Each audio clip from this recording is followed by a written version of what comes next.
This is our third of 4 episodes on American Deaf history. These episodes were part of a larger project I started years ago, and I decided to release them now. These are not true crime, and they are not deep dives, but rather a 4-part overview of the history of sign language and deaf education in the United States. If you are interested in a true crime case that involves some of these issues, please listen to the Darlene Vandergiesen episode, which is what inspired me to dust these off and release them now.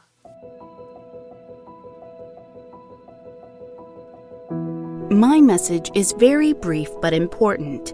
That message is, a deaf person can do anything a hearing person can, except hear. Dr. I. King Jordan.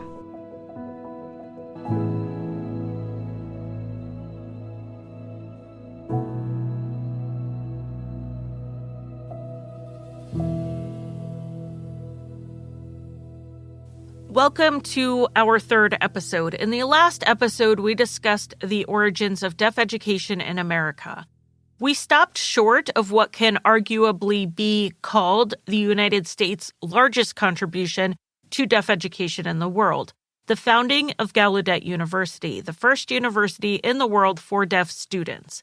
It remains the only college or university specifically designed for deaf and hard of hearing people. While other schools may have a department or, more often, accommodations in the classroom, such as interpreters, Gallaudet classes are conducted in American Sign Language. But Gallaudet University did not initially start as a college. It almost didn't start at all. Its origins lie with a controversial figure named Dr. Platt Henry Skinner.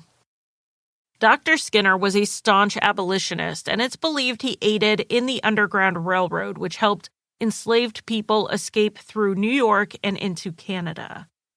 But before this, he showed up in Washington, D.C. in 1856 with 5 children, some deaf and some blind. These were children of fugitive slaves, and it was Skinner's goal to establish a school for the deaf and blind in Washington, D.C. for them. He soon identified 10 more potential students in the area. Regardless of someone's proximity to the school, deaf schools at the time were all boarding schools and did not have day programs. So beyond just finding a building to hold classes, Dr. Skinner had to raise enough money to house, feed, and care for all of these students. In his search for funding, he came across a wealthy businessman and politician named Amos Kendall, who was also interested in deaf education. Kendall was able to fund the purchase of 2 acres of land and a home that would be used to house and educate the children. The school was initially unnamed, but using his political connections, Kendall later presented a bill to Congress that established the Columbia Institution for the Deaf and Dumb and Blind. This also provided financial support for all local students to be able to attend the school.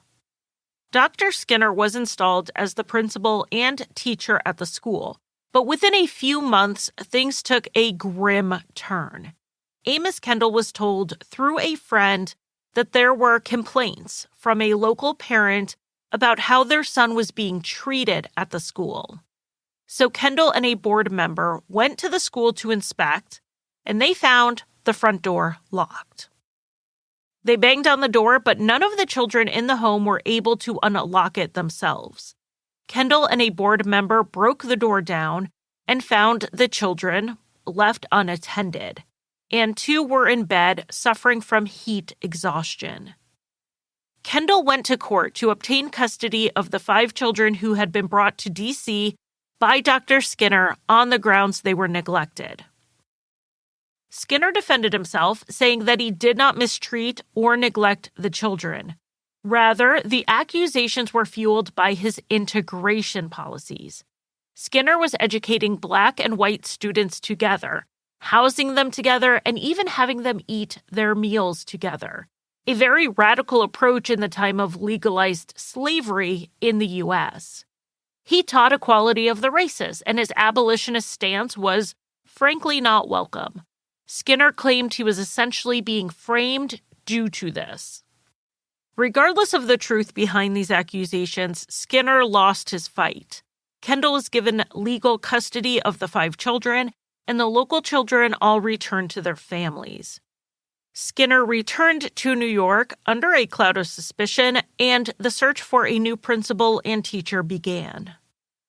Through this search, a friend introduced Amos Kendall to Edward Minor Gallaudet, Thomas Gallaudet's youngest son. He had followed his father's footsteps into deaf education and taught at the school in Hartford that his father had established and his mother had graduated from. To not confuse father and son, I will call Edward Gallaudet by his first name in this episode. Edward was a young man at the time, only 20 years old, and he was Kendall's second choice. But he traveled to D.C. to meet with Kendall, and it became clear that Edward's age would not put him at a disadvantage. He had learned sign language before he could talk, and he knew the language as fluently as any native signer would. He had grown up with deaf education being his family's business. Edward's real goal was one that his father also hoped for but didn't live to see. He wanted to establish a college for deaf students, and he agreed to take over the school in D.C. under the condition that the college would be part of the long-term plan. Kendall agreed, and Edward and his mother Sophia moved to Washington, D.C. On June 13, 1857, the school reopened with Sophia Fowler Gallaudet serving as matron and Edward as superintendent. 18 children enrolled. 7 years later, on April 8, 1864, Abraham Lincoln signed the charter that allowed the Columbia Institute to issue collegiate degrees. In 1865, the school dropped "and blind" from its name. Blind students who would otherwise attend the school were transferred to the Maryland School for the Blind. The upper education part of the school was renamed the National Deaf-Mute College, and the primary grades, K through 12, were called the Kendall School. Edward was named college president at the inauguration in the summer of 1864. Laurent Clair, who had co-founded the American School in Hartford with Thomas Gallaudet, was in attendance. 8 students enrolled in the degree program. The first graduate of the National Deaf-Mute College was a man from Maine named Melville Ballard. He had previously taught lower grades at the school and went on to establish Silent World, the first literary magazine for deaf readers. By breezing through this timeline, it may sound like it was easy enough to get support and funding for the college. However, it was anything but. Edward had to constantly lobby for funding for the institution from the federal government. Edward would take to hiding in the Senate cloakroom, waiting on the chance to talk to senators whose support he needed. There was a lot of discrimination in the congressional opposition to funding the school. B.F. Butler, chair of the House Appropriations Committee, challenged the value of educating anyone who was deaf, stating that even after a deaf person is given all the education he can be given, he was still, quote, just half a man. Another congressman named Elihu B. Washburn claimed the school was spending inefficiently and that there was no value in providing so many resources to deaf students. Both of these men would be relentless in their opposition to the school and their personal dislike for Edward Gallaudet, who pushed back against them and their bigotry. It is worth noting that Congressman Washburn's nephew, Cadwallader Washburn, would, after the congressman's death, graduate from the National College and become a well-known deaf artist and war correspondent. You have to wonder if Washburn's viewpoint would have changed if he lived to see what his nephew accomplished. Around the time Cadwallader Washburn was a student, there was a slight shift in the educational philosophy of the D.C. schools. Edward Gallaudet once again followed his father's footsteps and went to Europe to learn more about deaf education there. Edward spoke critically of the strict oral methods preferred in Europe and advocated for sign language while there.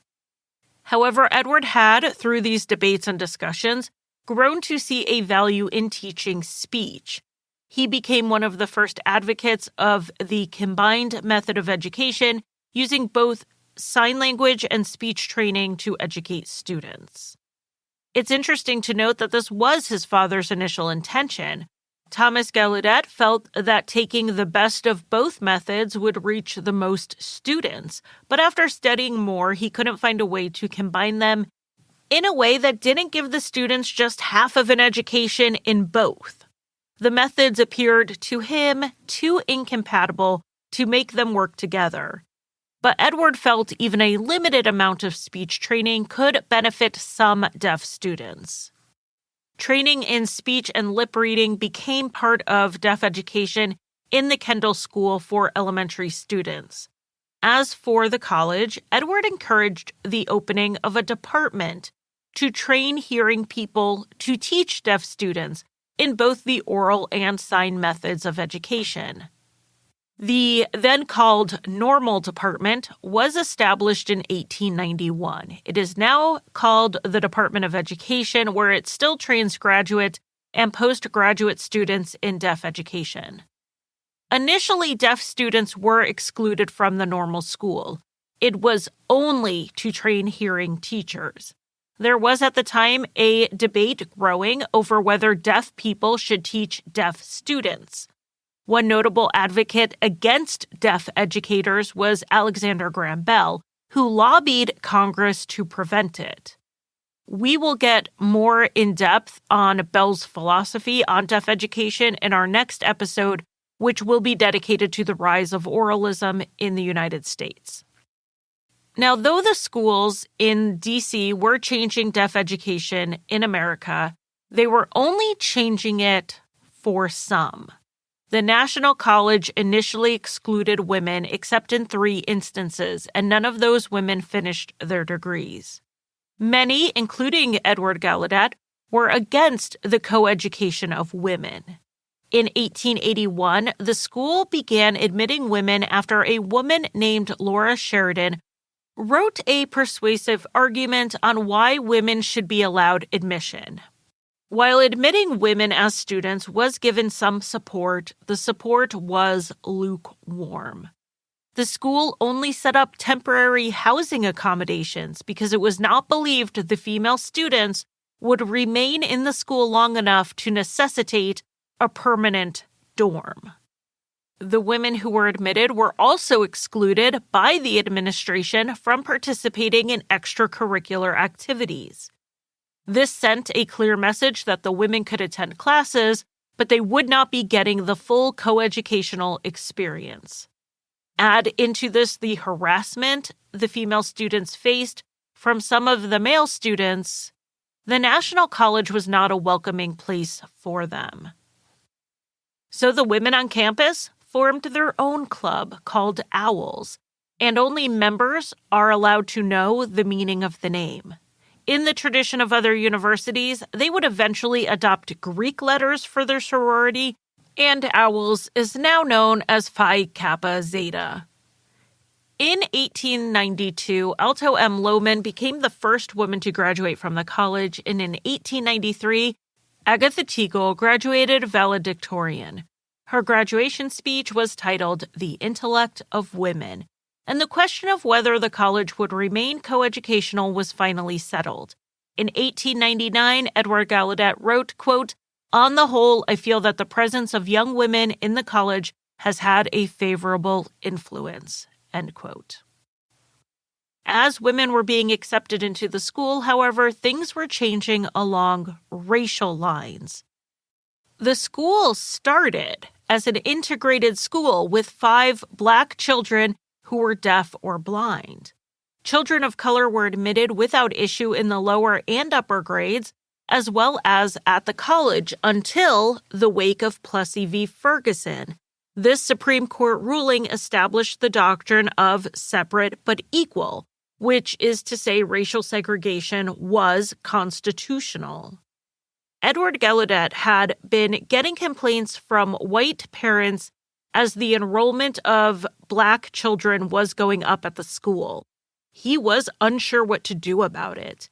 He had noticed that the white students were increasingly bullying and harassing students of color, and now the Supreme Court gave him a solution, separate but equal.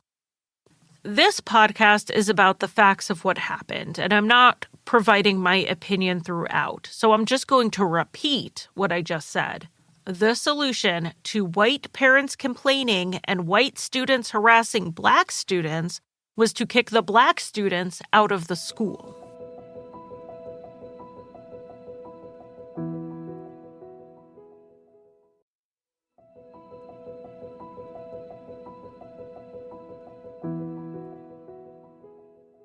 In 1905, Congress passed legislation saying that black deaf students in Washington, D.C. were to be educated at an all-black school in Maryland. Black students would not be admitted into the Kendall School again until 1952, when a judge ruled in Miller v. D.C. Board of Education that forcing students to residential schools out of state was separate, but it certainly was not equal. The students had to be educated in D.C. So the Kendall School opened its doors to black students again. However, they kept the classes segregated until the Supreme Court ruling in Brown v. the Topeka, Kansas Board of Education, which made integrated classrooms the law. The school was only then open to all deaf students. In the 1970s, the Kendall School was split into a K-8 elementary school, and then a high school was opened called the Model Secondary School. The National Deaf-Mute College was renamed Gallaudet College, and then in 1986, it would be given its present name of Gallaudet University. You may have noticed that the names of the schools were after prominent hearing advocates and not deaf ones. Gallaudet University, the Kendall School. There are buildings named after deaf advocates, Fowler Hall after Sophia Fowler Gallaudet, and the Washburn Arts Building after Cadwallader Washburn. But the schools are named after the hearing. And for years, the people in charge of the schools were also hearing. In 1910, after 53 years as the head of the school, Edward Gallaudet retired, and Percival Hall, a graduate of the normal school, became the second president of the college. Then, in 1947, Leonard Elstad became the third president. Elstad had a master's degree from Gallaudet, again as a hearing student of the school. It was while Elstad was president that enrollment at Gallaudet exploded and the school achieved accreditation. With the retirement of Elstad in 1968, Gallaudet saw another hearing president, Dr. Edward C. Merrill, Jr. Aside from being hearing, Merrill didn't know sign language prior to being hired, though he was said to have started learning it very quickly. Merrill retired in 1983 and promoted the possibility that a deaf president could be chosen. Instead, the board chose a hearing man named W. Lloyd Johns in October 1983. 3 months later, he asked the Board of Trustees for a letter of endorsement and support. There had been some board members who did not entirely agree with Johns' approach, and he didn't feel like he could continue as president without their express support. The request for this letter was denied, and Johns resigned. Jerry Carlton Lee, another hearing man, became the college's sixth president. Lee had taught at Gallaudet, and when he took the position, he said he only intended to fill the role temporarily. During this time, some faculty of Gallaudet formed the President's Council on Deafness to advocate for the needs of the deaf people at the school, both students and staff alike. While the school was designed from the start to be a place for deaf people, the administration and the Board of Trustees continue to largely be composed of hearing people. The idea that the deaf students could be educated and the deaf teachers could teach didn't extend to the belief that deaf administrators could lead. And members of the President's Council hoped they would see a change in the stance when the board selected the next president of the school. As promised, Lee only served temporarily, and in 1987 he resigned to accept a job in the private sector. The Board of Trustees, after launching a search for the next president of Gallaudet University, narrowed the candidates down to 6 people. 3 were deaf and 3 were hearing. They would continue to narrow it down until they had 3 candidates to choose from in the end.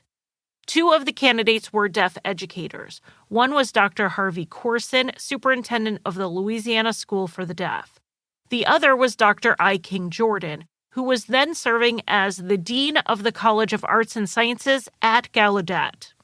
The third candidate was a hearing educator named Dr. Elizabeth Zinser. She was the assistant chancellor at the University of North Carolina, a well-educated and respected educator, but she had no specific training in deaf education, and she was still learning American Sign Language. Various groups argued for a deaf president to be selected. Even politicians like Vice President George Bush supported the appointment of a university president who was deaf. On March 1, 1988, a rally of over 1,000 people was held to push for the selection of one of the 2 deaf candidates. This is when students really began to actively participate in this movement. Prior to this, advocating for the selection of one of the deaf candidates was driven largely by non-students, whether they were faculty of the school, alumni, or community members. This was perhaps because the students took it for granted that, of course, in the late 1980s, the board would recognize the need for a deaf president.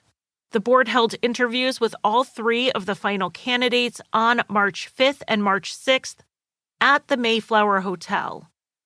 At 6:30 p.m. on March 6th, a Sunday, the board issued a press release announcing that Dr. Elizabeth Zinser was the next president of Gallaudet University. Due to worry of the initial student reaction to this, the board did not go to the campus that night. They opted instead to stay at the hotel and answer media questions there, in a move that was called cowardly. There was anger, disbelief, and hurt at this announcement, and several hundred people began protesting both on campus and along the surrounding streets. The president of the National Association of the Deaf, an advocacy group for the deaf and hard of hearing community, was present, and he rallied the unorganized crowd into a march to the Mayflower Hotel to confront the board. This began at best as mildly organized chaos, but a few representatives from the protesters were allowed to go into the hotel and have a meeting with the Board of Trustees. When they left that meeting, word spread that the board chair, Jane Spillman, said to them, quote, "Deaf people are not able to function in a hearing world," end quote. Spillman has denied that she ever said that, but that quote, rightfully attributed to her or not, stoked the flames. Spillman, it is often noted, was not only hearing, but she did not learn sign language even as she sat as the chair of the board over Gallaudet University. She could only speak with staff and students through an interpreter. Long feeling that they were being overlooked by the hearing administration, the choice of a hearing president confirmed to the students and the faculty that they were right. The board was not connected enough to the deaf community. The group then marched to the White House and then back to the campus to plan what their next steps were. They came up with 4 demands for the Board of Trustees. D, a deaf president must be selected. E, the end of Jane Spillman's place on the board. A 51% majority of deaf members on the Board of Trustees. F, forget and have no reprisal against students and staff participating in the protests. The administrators arrived on campus the following morning to find that all of the entrances were blocked.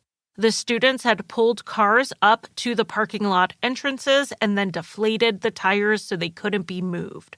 They formed human chains, preventing administrators from even being able to walk onto the campus.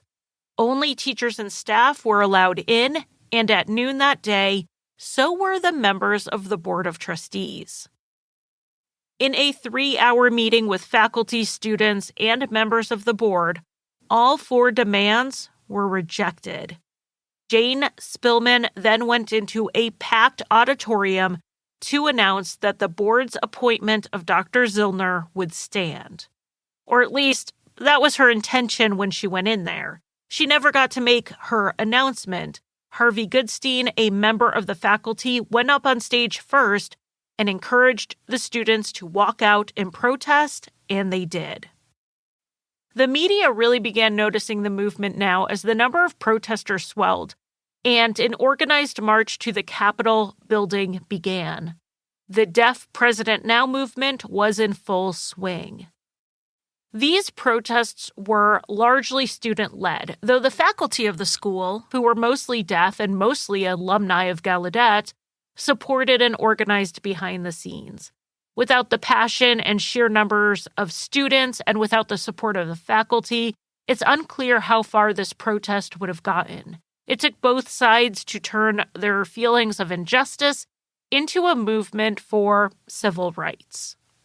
On Wednesday, March 9th, 2 interesting things happened. First, there was dissension within the Board of Trustees. 2 hearing members began to support the protesters. The second thing, Dr. Zinsser arrived in D.C., feeling that her presence may help quash the protests. She met with one of the deaf candidates for the position, Dr. I. King Jordan.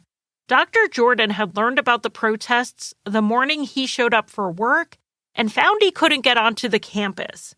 Though it was being covered in the news, this was before closed captioning, and as a deaf man, he had no reason to watch TV.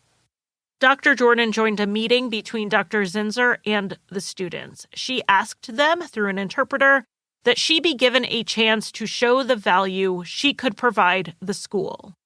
The students continued to repeat their demands for a deaf president and a deaf majority on the Board of Trustees. The students left that meeting without resolution. Drs. Jordan and Zinsser were then taken to a press conference. Dr. Jordan said he was not aware he was going to a press conference, and he was on the spot being asked to make a statement. As the current dean of the College of Arts and Sciences, he said what he thought it was his duty to say, that he supported the board. So we have a deaf dean of the university on the side of the hearing president, and the disappointment felt by the community was huge. National news shows began airing interviews with all sides involved, including students, alumni, Dr. Zinsser, and even Marlee Matlin. Marlee Matlin may have been the most famous deaf person in America in 1988, having won an Oscar for her role in the movie version of Children of a Lesser God just a year before. Prominent civil rights activists like Jesse Jackson were taking notice and lending their support. Jesse Jackson said, quote, "The problem is not that the deaf students do not hear. The problem is that the hearing world does not listen," end quote. That night, Dr. Jordan was home thinking about what was going on and what he had been swept up in. He realized his support was due to his job at the university. But he wouldn't work for the university forever. And as a deaf man who would be deaf for the rest of his life, he realized his heart was in supporting a deaf president. Believing that if he sided with the protesters, the chances of him one day becoming the deaf president of Gallaudet were slim to none. But Dr. Jordan still reached out to the organizers of the Deaf President Now protest and told them he was rescinding his support of Dr. Zinsser's appointment. He was on their side. On Thursday, at a press conference, Dr. Jordan further risked tossing his career in the trash by publicly backing the protests. That evening, Dr. Zinsser resigned her tenure as president of Gallaudet University after only 4 days, having never even set foot on the campus. She said she stepped down not in response to the demonstrators, but to allow civil rights to progress. The board then extended the offer to be the first deaf president of Gallaudet University to Dr. I. King Jordan, a candidate for the job who had been thrown into the middle of the debate. However, the protests continued because this was just one of 4 demands.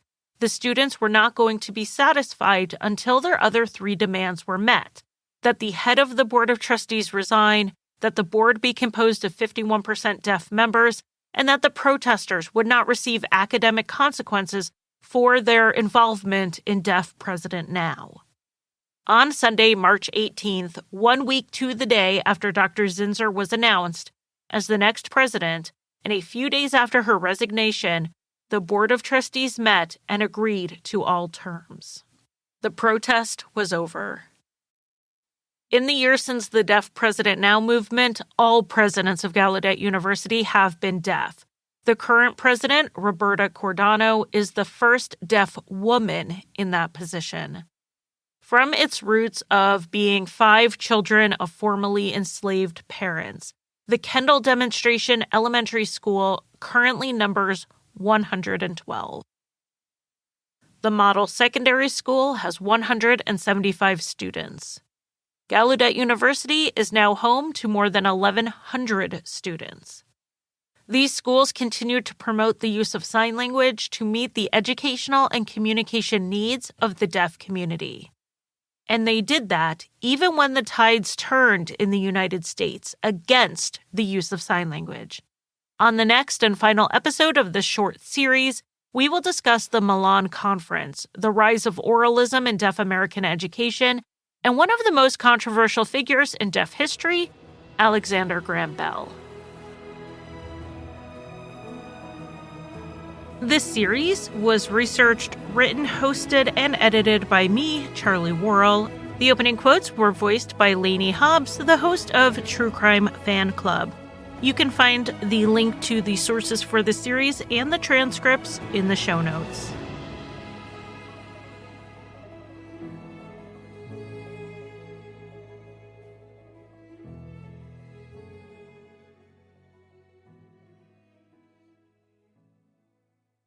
Waiting on a tax return? Hopefully it ends up in your hands. Fraudulent tax returns due to identity theft increased by 30% in 2023. If you're in a bind this tax season, LifeLock can help.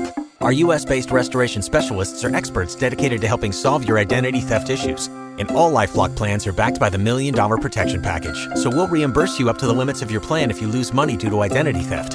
Help protect your information this tax season with LifeLock. Save up to 25% your first year at LifeLock.com/aware.